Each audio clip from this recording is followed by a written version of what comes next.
अशी साधारणपणे 250 रुपये त्यावेळेला फी होती. पण 250 रुपये फी म्हणजे आजचे 2.5 लाख अशी त्याचा अर्थ, असा त्याचा अर्थ.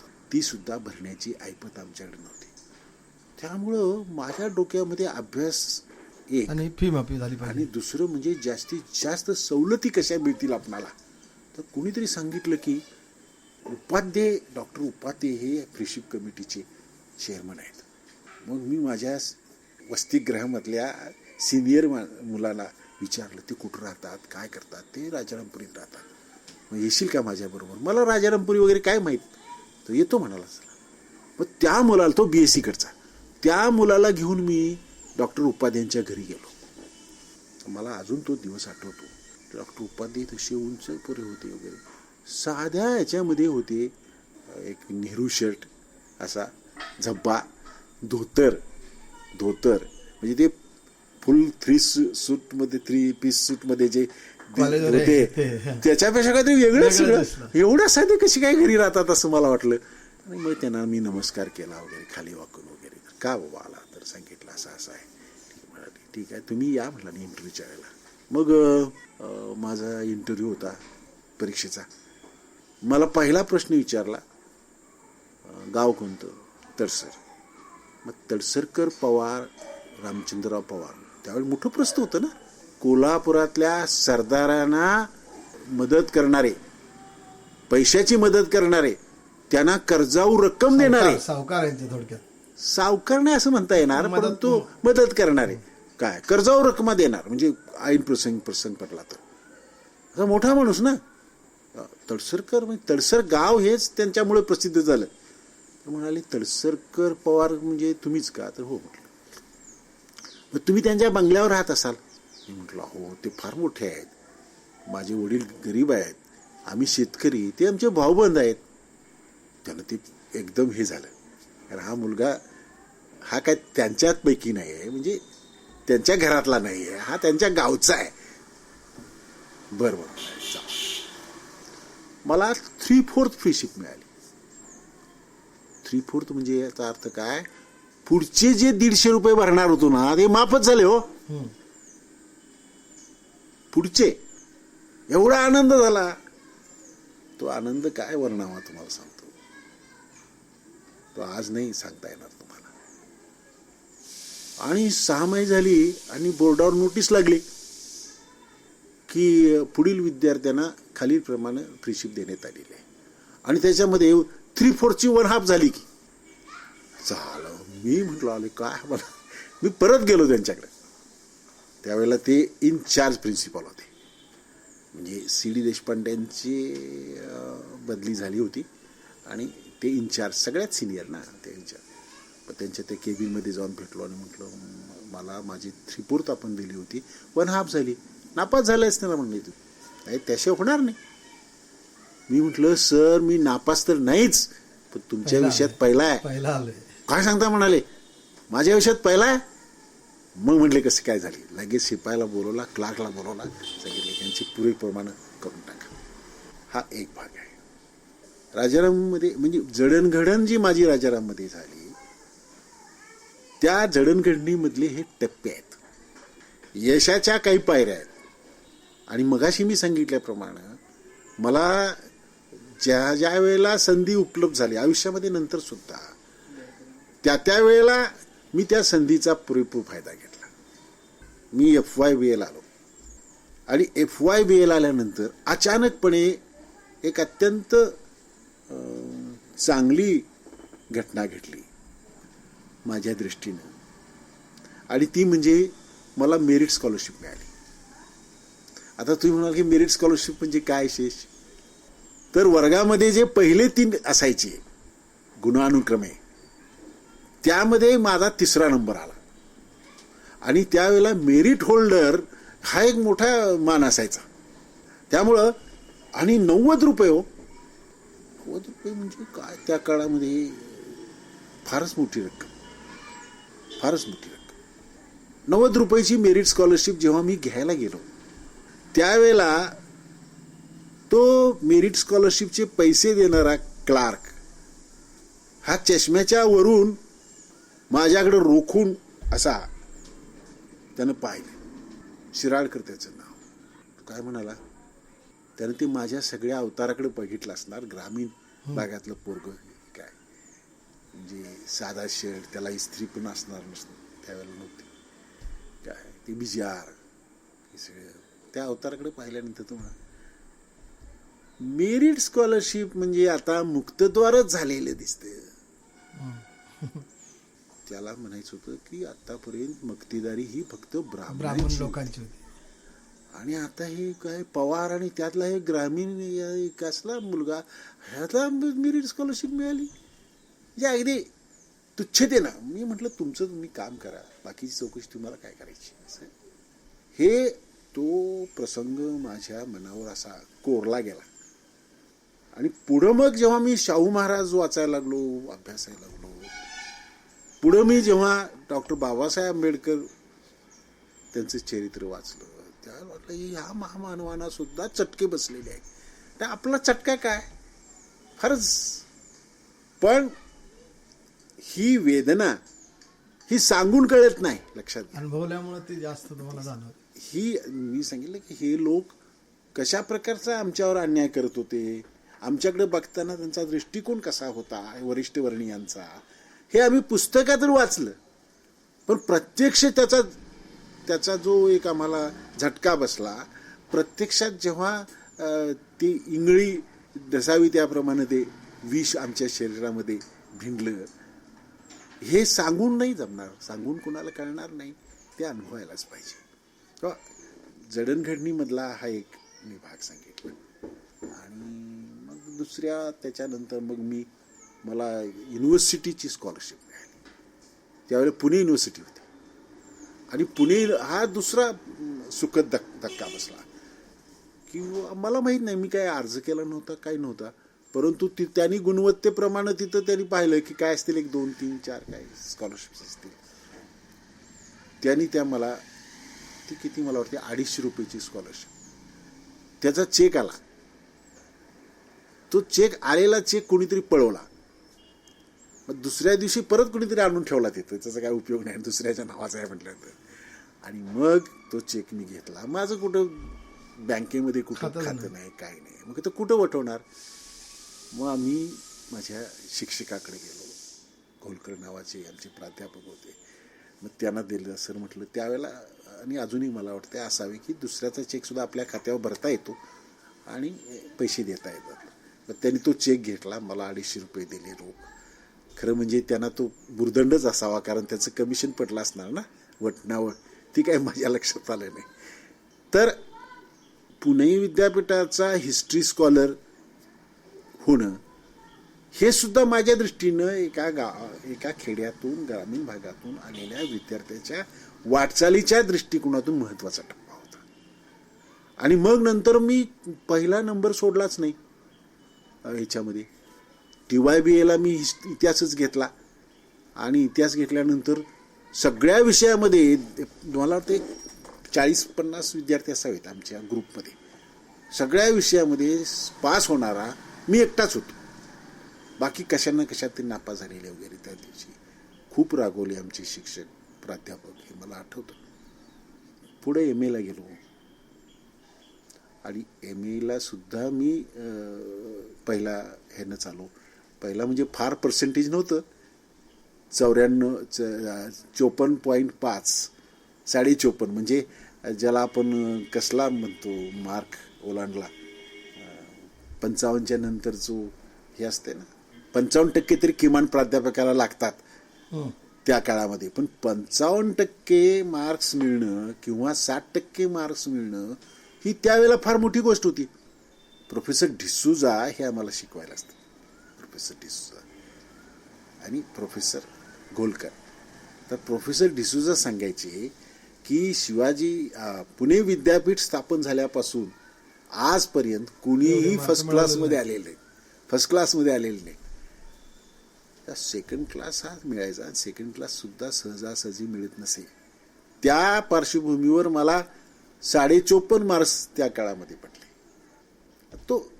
तो काळच वेगळा होता, शिक्षण पद्धती वेगळी होती. आज तुम्हाला खरं वाटणार नाही, 8 विषय होते, 2 वर्षाचा कालावधी, 2 वर्षाचा MA चा कोर्स. दररोज सुद्धा प्रश्न दररोज तास असायचे नाहीत. शनिवार आणि रविवार 2-2 तास. पुणे विद्यापीठामध्ये ॲफिलिएशन होतं, ते पुन्हा शिवाजी विद्यापीठाला झालं. आणि शिवाजी विद्यापीठामध्ये नंतर फार दिवसांनी हिस्ट्री डिपार्टमेंट विभाग सुरू झाला. 2 वर्षामध्ये पहिल्या वर्षी परीक्षा नाही, एकदम 8 पेपर्स. आणि हे पेपर्स सुद्धा कसे आहे तर 8-10 त्या प्रश्नपत्रिकेमध्ये 8-10 प्रश्न असणार. त्यापैकी तुम्हाला जेवढे शक्य आहे तेवढे सोडवा. Your answer book will be valued as a whole. म्हणजे तुम्ही काय लिहिलं, किती लिहिलं याला हे नाही, तुम्ही काय लिहिलं ते काय दर्जाचं आहे, तुम्हाला विषय किती समजतो, तो कसा मांडता तुम्ही, याच्यावरती अवलंबून असायचं. त्यामुळं बहुतेक सगळ्या पेपर्समध्ये मी 1-1.5, 1-1.5, 2, 1-1.5, 2 असेच फक्त प्रश्न सोडवले. सेंचुरी ऑफ एशियन हिस्ट्री नावाचा एक पेपर होता, मला अजून आठवतंय. Rise of Japan as a modern power असा एकच प्रश्न घेतला मी आणि 35 पानं मी लिहिली. म्हणजे कमोडोर पेरी आल्यापासून ते दुसऱ्या महायुद्धापर्यंत, म्हणजे अणुबॉम्ब त्या ह्याच्यावर पडेपर्यंत सगळा जपानचा इतिहास मी 35 पानामध्ये लिहिला. आणि चांगल्या प्रकारे मी त्या ह्याच्यामध्ये सगळ्यात जास्त मला मार्क्स त्याच्यात पडले. म्हणजे एक प्रश्न लिहून सुद्धा त्या काळामध्ये उत्तम मार्क्स तुम्हाला मिळू शकत होते. आणि मला असं वाटतं की ती एक पद्धत चांगली होती. जसं आम्हाला नोट्स देत नव्हते प्राध्यापक, यायचे आणि लेक्चर्स द्यायचे. आणि तीच पद्धत मी आयुष्यभर नंतर मी ज्या पद्धती ज्या मुशीमध्ये तयार झालो तसंच मी माझ्या शिकवण्याचा ढाचा पुढे ठेवला. मी माझ्या विद्यार्थ्यांना नोट्स सहसा देत नसे. मला अशा प्रकारे लेक्चरिंग मेथड आवडायची आणि मग विद्यार्थ्यांना सुद्धा त्याच्यामध्ये आनंद मिळत असे. जाता जाता सांगतो की मी माझ्या आयुष्यामध्ये सुदैवानं मला असा व्यवसाय मिळाला की ज्याच्यामध्ये मला आनंद आहे. शिकवण्यामध्ये आनंद होता मला. तेही पुन्हा इतिहास शिकवणं, इतिहासाविषयी पुन्हा शिकवणं विषय. मी जवळजवळ 25 वर्ष मराठ्यांचा इतिहास शिकवत होतो. 25 वर्ष मी शिवाजी महाराज, 25-30 वर्ष शिवाजी महाराज शिकवले. तर हा जो एक आनंद आहे ॲज ए टीचर, शिक्षक म्हणून, मला नेहमी आठवतं की ज्या वेळेला मी पानिपत शिकवायचं आणि पानिपत शिकवत असताना मी एवढा रंगून जात असे, तुम्हाला आज खरं वाटणार नाही, पण ज्या वेळेला विश्वासरावाला गोळी लागली आणि विश्वासराव खाली पडले आणि भाऊसाहेब हत्तीवरून खाली आले, घोड्यावर बसले, तेव्हा तुकोजीराव, काय नाव त्याचं विसरलो, त्या सरदाराचं, तो म्हणाला की भाऊसाहेब आता निघावे उत्तम, इथून निघावे उत्तम, म्हणजे आता निघूया, जाऊया, संपला विषय, आता आपला पराभव दिसतोय, आता आपण जीवानिशी निसटलं पाहिजे. तर त्यावेळी भाऊसाहेब म्हणतात की अरे काय जाऊन काय करायचं, काय तोंड दाखवू त्यांना, विश्वासराव इथं पडला असताना मी पळून जाऊ, काय तोंड दाखवू मी. हे सगळं वर्णन करत असताना माझा स्वर इतका तो असा गैवरण्यासारखा व्हायचा आणि मुलं सुद्धा इतकी तद्रूप व्हायची त्यात की काही मुलांच्या डोळ्यातून असे पाणी उभं राहायचं. तर हा जो माझ्याही डोळ्यामध्ये पाणी, म्हणजे खरं म्हणजे किती वर्षापूर्वी हे झालेलं वगैरे वगैरे, परंतु अजूनही मराठ्यांच्या काळजाला घर जे पडलेलं आहे त्या काळामध्ये, व्रण जो पडलेला आहे तो गेलेला नाही, लक्षात ठेवा. जसं चिनी आक्रमणामुळे आपल्या एक नाही म्हटलं तरी सगळ्या लोकांच्या मनाला असं हे लागलेलं आहे, एक चटका लागलेला आहे, तसं 300 वर्षापूर्वी जरी हे युद्ध झालं असलं तरी सुद्धा त्याचा प्रभाव आजही महाराष्ट्रामध्ये दिसतो. उगीच नाही संरक्षण मंत्री असताना हे खाली उतरले गाडीतून, पानिपतवरून जात असताना यशवंतराव चव्हाण खाली उतरले आणि जमिनीची माती कपाळाला लावली. तुम्ही ज्या काळात गावाकडे होता त्या काळात यशवंतरावांचं पण तिथं काही संबंध आला होता? कारण देवराष्ट्र तडसर ते जवळच ते. नाही, तसा काय आला नाही. तसं काय आला नाही. तडसर गावापासून सुरू झालेला आपला प्रवास आणि शिक्षणाच्या म्हणजे शिक्षण पूर्ण होईपर्यंत कोल्हापुरापर्यंत वडील हे आपले मुख्य प्रेरणास्थान ठरले. तर वडिलांनी शिक्षणासाठी आपल्याला दिलेली प्रेरणा आणि वडिलांनी घेतलेले कष्ट, वडिलांच्या आठवणी, त्याबरोबरच गावाकडून शिक्षणाच्या काही आठवणी, हे सगळं तुम्ही सांगितलं तर बरं होईल. नाही, मी बोललेलोच आहे की माझ्या पाठीमागची जी प्रेरणा आहे, मुळातली प्रेरणा जी आहे ते वडील आहेत. अगदी प्रामाणिकपणे ऑनेस्टली बोलायचं झालं, आई आणि वडील यापैकी तुमचं सर्वात जास्त कोणावर, तर मी म्हणेन की माझ्या वडिलांच्यावर. म्हणजे मला अजूनही आठवतं की परवा म्हणजे त्याला सुद्धा बरीच वर्षे झाली, माझ्या वडिलांच्यावर मी बोलत होतो एका मित्राला. तर बोलत असताना मला इतकं म्हणजे मी काय म्हणू त्याला की गैवरून आलो त्यांच्या आठवणीनं, की मी ओक्साबोक्षी अक्षरशः रडायला लागलो. आणि आज सुद्धा वडिलांचं नाव काढलं की माझ्या डोळ्यामध्ये पाणी भरतं. ह्याचं कारण असं आहे की वडिलांनी एवढी अपरंपार माया केली. आणि वडील खरं म्हणजे माझे आईच्या हृदयाचे होते, आईचं हृदय. आणि आई मात्र तशी कठोर होती. कठोर म्हणजे तशी ती खंबीर होती. ती कशी डगमगायची नाही काय, आणि कशानंच डगमगायची नाही ती. म्हणजे काही फार आनंद झाला म्हणजे हुरळून जाणं, फार दुःख झालं म्हणजे फार दुःखी होणं, असं त्याच्या पलीकडे गेलेली आहे. आणि तिला 94-95 वर्षाचं तिला आयुष्य मिळालं. नंतरच्या काळामध्ये जो मी इथं त्यांना आणला, वडील गेल्यानंतर 75 साली वडील गेले, 80-82 साली मी आईला आणलं इकडं. तर तेव्हापासून ते 10-15 वर्ष त्या इथं अगदी राजासारख्या राहिल्या. काय राजासारख्या म्हणजे आता आमच्या घरी आलात तुम्ही तर दिवाणखान्यामध्ये एक बैठक आहे, लोड आहे, त्या लोडाला टेकून त्या असायच्या, दिवसभर असायच्या. मग आले गेलं वगैरे त्यांची चौकशी करणं, त्यांच्यावर बोलणं. एका शब्दानेही तुम्ही काय करता विचारलं नाही, मी अनुभव घेतलेला आहे. एका शब्दाने तुम्ही आज काय करता, संसारात अजिबात लक्ष नाही. पूर्णपणे वृत्तस्थ आणि पूर्णपणे तटस्थ, संन्यस्त तसे आमचे वडील नव्हते. शेवटपर्यंत ना प्रत्येक गोष्टीत माझ्या बायकोने केलेल्या कोशिंबिरीमध्ये सुद्धा इंटरेस्ट असायचा आणि त्याचं कौतुक असायचं ना. असो, महत्वाचा भाग असा की माझ्या वडिलांनी जे कष्ट घेतलेले आहेत, माझे वडील हे त्या काळातले शिक्षक, त्या काळातले व्हर्नॅक्युलर फायनल झालेले शिक्षक सहज होऊ शकले असते, परंतु शिक्षक न होता त्यांना व्यापाराचं जास्त आकर्षण होतं. आणि म्हणून ते मुंबईला गेले. ते मुंबईला कसे गेले, कोणी त्यांना प्रवृत्त केलं, ह्या गोष्टी काही मला माहीत नाहीत. बहुतेक तात्यारावजींनीच त्यांना नेलं असावं. तिथं त्यांनी किराणा मालाचं दुकान काढलं. कोळीवाडा नावाचं हे आहे ठिकाण, अजूनही असावं. त्या कोळीवाड्यामध्ये काढलं आणि मग तिथून त्यांनी का धंदा बंद केला आणि आमच्या गावी आले. कदाचित अशाच प्रकारचा धंदा गावाकडे करू शकू असं त्यांना वाटलं असेल म्हणून ते आले. कदाचित भावाची बायको वारली, भाऊजाई वारली, लहान मुलं, भाऊ, म्हणून ते कदाचित त्यांचा सांभाळ करण्यासाठी आले असतील वगैरे वगैरे. पण आल्यानंतर काही दिवस चांगलं चाललं त्यांचं.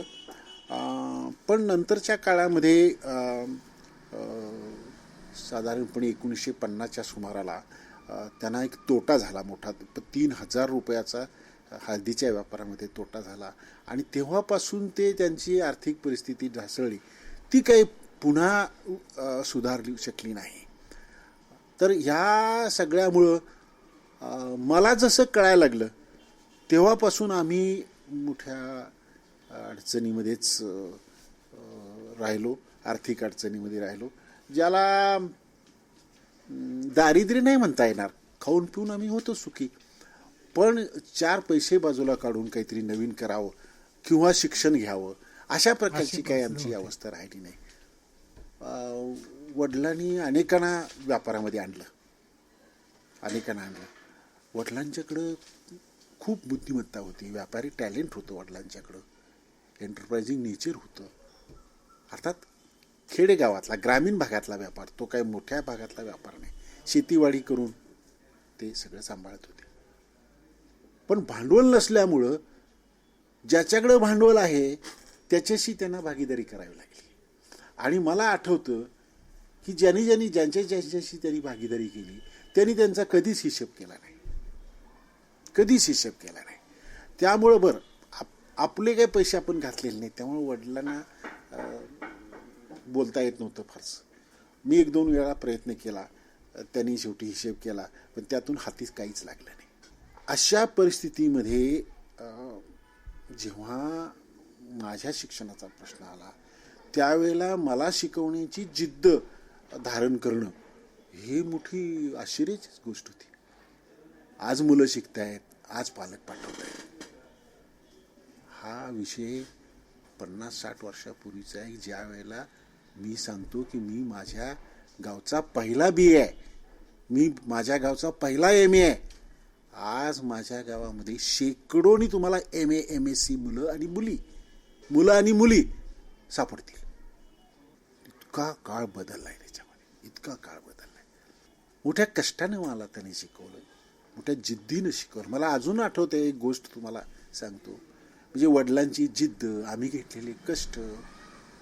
आजही मला 1 रुपया, आज लाखो रुपये मी कमवतो, पण 1 रुपयाची जी किंमत आहे, एखादा वावगा गेलेला, अनाठाई खर्च झालेला 1 रुपया सुद्धा मला मनाला चटका लावून जातो की असं नाही, हा रुपयाला सुद्धा किंमत आहे, कोणीतरी कष्ट घेतलेत. मी आपल्याला सांगतो की मी आमच्या गावाला एसटी नव्हती, त्यामुळं एसटी नंतर सुरू झाली 2-4 वर्षांनंतर. त्यामुळं कॉलेजला येताना मोडकी ट्रंक असायची. आमच्याकडे एकच ट्रंक होते घरात.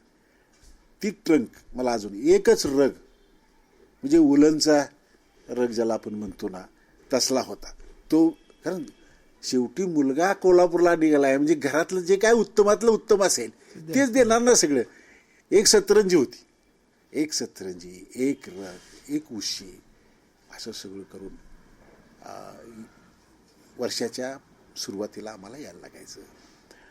मला आठवतंय की 2 मार्ग, एक म्हणजे व्हाया ताकारी कोल्हापूर, व्हाया ताकारी मिरज कोल्हापूर म्हणजे रेल्वेनं, आणि व्हाया कराड एसटीनं. व्हाया कराड जर गेलो तर 2.5 रुपये पडायचे. 2.5 रुपये म्हणजे एक 8 आणे कराडपर्यंत आणि 2 रुपये कराड ते कोल्हापूर. आणि व्हाया रेल्वे स्टेशन ताकारी गेलो तर 1.5 रुपये पडायचे, म्हणजे 1 रुपया वाचायचा.